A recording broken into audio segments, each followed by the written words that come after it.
Bonsoir à tous, bienvenue à ce flash d'information. Le Premier ministre Patrick Achi était ce samedi dans la localité de Kafolo. Le chef du gouvernement ivoirien est allé s'imprégner des opérations menées sur le terrain par les forces armées de Côte d'Ivoire pour la sécurisation de la zone. Il a visité le camp militaire de Kafolo en construction et a procédé à l'inauguration d'une antenne de téléphonie mobile qui devrait contribuer à améliorer le réseau de communication dans la région. Les populations de Tougbo, dans le département de Téni, au nord-est, ont reçu la visite de la ministre de la Solidarité et de la lutte contre la pauvreté, Miss Belmondo Dogo, qui se rend pour la 3e fois dans cette localité en l'espace seulement de 6 mois, a remis des vivres et non-vivres d'une valeur de 50 millions de francs CFA aux filles et fils de Tougbo.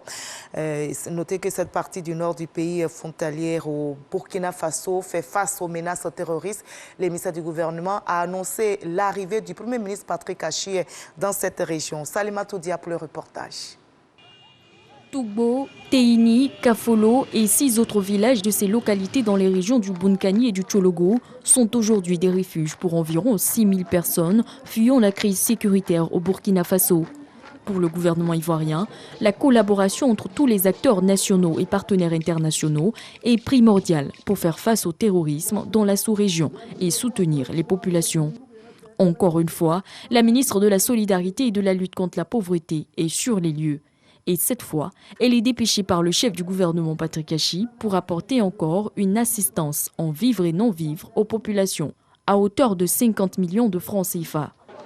Cette visite est pleine de sens en ce qu'elle vise à réaffirmer, si besoin s'en faut, la présence de l'État de Côte d'Ivoire sur l'ensemble de son territoire, d'une part, et d'autre part, à manifester son soutien et sa solidarité vis-à-vis de ses concitoyens de ce département.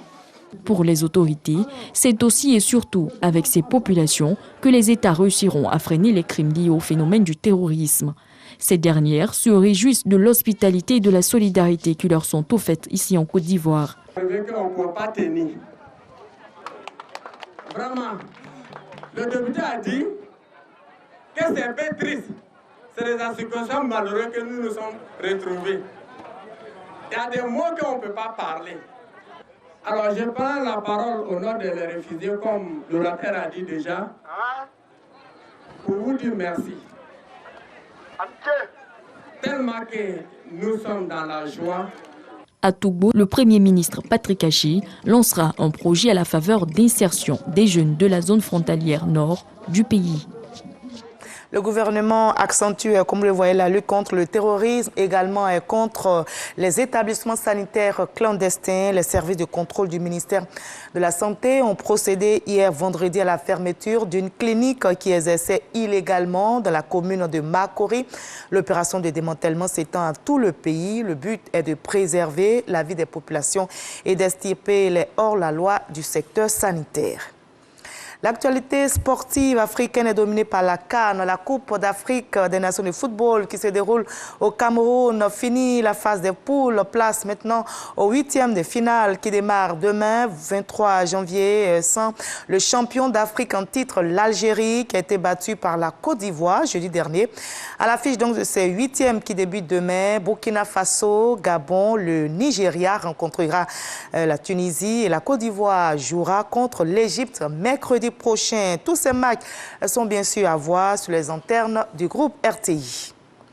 Et avant ces 8e qui démarrent demain dimanche, la FIFA a procédé au tirage au sort aujourd'hui même des affiches du 3e tour des éliminatoires de la zone Afrique pour le mondial 2022 au Qatar, en perspective d'alléchantes affiches telles que Égypte, Sénégal, Cameroun, Algérie ou encore Tunisie, Mali, Ghana, Nigeria.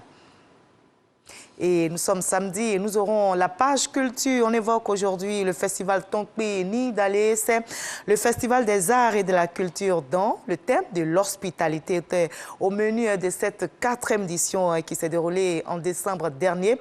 L'Ouest montagneux veut promouvoir son riche patrimoine culturel, gastronomique et touristique. Mais quelles sont les retombées de ce festival? Nous avons invité professeur Lou Bamba Mathieu, commissaire général du festival Tombi ni d'aller. Il va nous en parler. Allez, on se retrouve à 20h à tout à l'heure.